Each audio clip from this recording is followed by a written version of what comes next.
تفتكر لو اتنين اسمهم احمد، واحد فيهم مهندس واحد زعيم عصابة، وقرروا يتقابلوا في فيلم واحد، ده مش لغز؟ ده فيلم احمد واحمد. النهارده هنتكلم عن واحد من اكتر الافلام اللي اتكلم عنها الناس في موسم الصيف، فيلم جمع بين الاكشن والضحك، بين احمد السقا اللي راجع على حصانه واحمد فهمي اللي ساب اللابتوب ومسك الطبانجة. فيلم خفيف ولا اكشن جامد ولا نص نص. يلا بينا نراجع الفيلم سوا ونشوف ايه اللي فيه عجبنا وايه اللي محتاج يتظبط. هنبدأ بأول حاجة وهي القصة من غير حرق. الفيلم بيبدأ بأحمد اللي هو أحمد فهمي، راجل مصري عايش برا، بيقرر يرجع مصر عشان يبدأ حياة جديدة وسط أهله.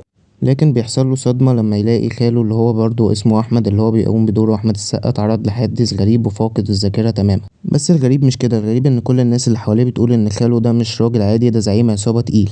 فهمي بيحاول يكتشف الحقيقة، هل خاله مجرم فعلا ولا دي لعبة كبيرة أكبر من كده؟ ومن هنا بتبدأ رحلة فيها مطاردات، أكشن، ضحك، ومفاجآت كتير. تاني حاجة التمثيل والأداء. أحمد السقا بيرجع بقوة لدور الأكشن اللي فيه شوية غموض، بيقدم شخصية مختلفة فيها توازن ما بين القوة والضعف، بينتقل من مشاهد المعارك لمشاهد الهزار بسهولة، بس واضح إنه كان مستمتع بالدور. أحمد فهمي بقى عامل دور الراجل العادي اللي اتسحب فجأة لجوه عالم غريب عليه وبيتحط في مواقف كوميدية غصب عنه، وده نوع الأدوار اللي فهمي بيبدع فيها. بس هنا كمان في تطور، مش بيهزر بس، لأ، في لحظات جد ودراما محترمة. الكيميا ما بينهم كويسة جدا، مش الأفضل بس لايقة على الفيلم وخلت المشاهد ماشية بسلاسة. تالت حاجة الإخراج والتصوير. المخرج أحمد نادر جلال عمل شغل محترم، مطاردات متصورة حلو والإيقاع سريع ومش بيزهق. في شوية مشاهد متصورة بكادرات مبتكرة، خصوصا لما بنشوف الحيرة اللي في دماغ فهمي أو الغموض اللي حوالين شخصية السقا. بس عندي ملاحظة، في لحظات بتحس إن في مشاهد كان ممكن تشد أكتر ويبقى فيها توتر أعلى. رابع حاجة السيناريو والحوار. الفيلم أصلا حلو، إن الواحد بيرجع يلاقي خاله متهم بحاجة عمره ما تخيلها، وفقدان الذاكرة بيزود الغموض، بس التنفيذ كان فيه مطبات بسيطة. في نص الفيلم بتحس إن القصة بدأت تلف حوالين نفسها شوية، بعض الحوارات كانت متوقعة أو محفوظة زيادة، يعني الجمل اللي حافظينها من أفلام تانية.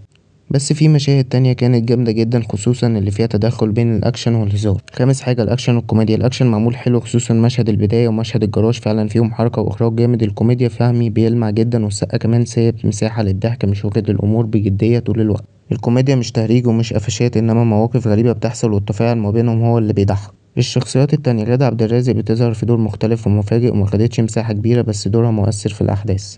الفيلم فيه كمية ضيوف شرف زي طارق لطفي بيظهر في مشهد تقيل ومحترم، باقي الكاست خفيف وفي منهم اللي بيضحك فعلا، خصوصا شخصية السواق اللي دايما متورط في حاجات مش فاهمها. الفيلم عايز يقول ايه؟ ببساطة الناس مش دايما زي ما باين عليها من بره، كل واحد جواه حاجة تانية، والماضي ساعات بيرجع في وقت ما تتوقعهوش. وفي الاخر الدم مش بس قرابة، الدم ممكن يبقى تضحية. الفيلم مش فلسفي ولا عميق، بس فيه رسالة بسيطة، خليك دايما مستعد للي فاكره شخص عادي ممكن يطلع حاجة تانية خالص. وننتقل بقى لتقييم الفيلم. وتقييم الفيلم هو 7/10 بالنسبة لي. فيلم ممتع مش تقيل، تقدر تتفرج عليه وتستمتع من غير ما تحس بملل، بس لو كنت داخل مستني تحفة فنية أو قصة تقلب دماغك، لأ، هو فيلم تجاري خفيف معمول بحب وباحتراف، لكنه في الآخر فيلم موسم خفيف الظل. في الآخر فيلم أحمد وأحمد هو مزيج بين أكشن بسيط وضحك ظريف. اتنين اسمهم أحمد، واحد بيحاول يلاقي الحقيقة والتاني مش فاكر هو مين أصلا. لو عايز فيلم لطيف تروق بيه دماغك من غير تعقيد، بيبقى الفيلم ده ليك. وبكده نكون خلصنا مراجعة فيلم أحمد وأحمد، وتعالى ننتقل للكواليس والرموز والرسائل الخفية في الفيلم. واحدة من الحاجات اللي فعلا حاسس بيها وانت بتتفرج إن السقا وفهمي كانوا مستمتعين وهما بيصوروا الفيلم ده.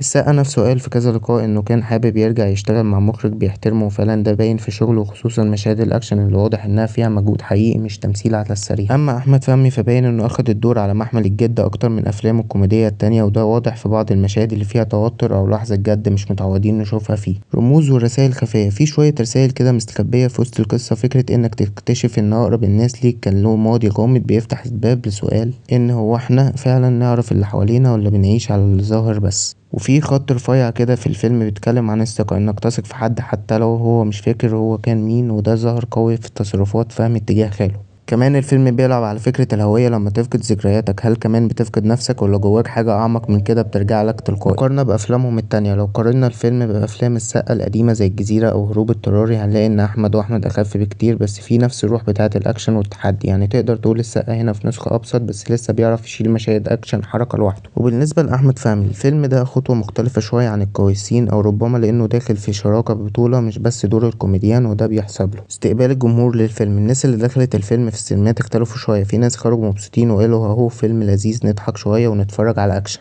وفي ناس قالت كنا متوقعين حاجة أقوى من كده، خصوصا لما السقا وفهمي مع بعض. بس لو بصينا على الإيرادات، الفيلم عمل رقم كويس جدا في أول أسبوع، وده معناه إن الجمهور كان متحمس وراح شافه، وده بحد ذاته نجاح. خلاصة الكلام، فيلم أحمد وأحمد مش معمول علشان يبقى تحفة درامية أو قصة معقدة، ومعمول علشان تتبسط وتضحك وتعيش شوية توتر خفيف. هو فيلم موسم حلو بسيط سريع، فيه ضحكة وفيه مطاردات وفيه ممثلين اتنين من الأسماء الكبيرة اللي قدروا يقدموا شغل محترم. ولو بتحب الافلام اللي بتجمع بين الاكشن والضحك من غير تعقيد، يبقى الفيلم ده هيعجبك. وبكده نكون خلصنا مراجعتنا الكامله لفيلم احمد واحمد، اللي جمع بين اسمين تقال، بس في الاخر هل فعلا الاسم بيعمل فرق ولا اللي بيعيش جوانا هو اللي بيحدد احنا مين؟ قول لي رايك في الكومنتات، هل الفيلم كان على قد التوقعات ولا كنت مستني اكتر؟ واستنى في مراجعات جايه لافلام تانية. ولو عجبك الفيديو اعمل لايك وسبسكرايب للقناه، وسلام.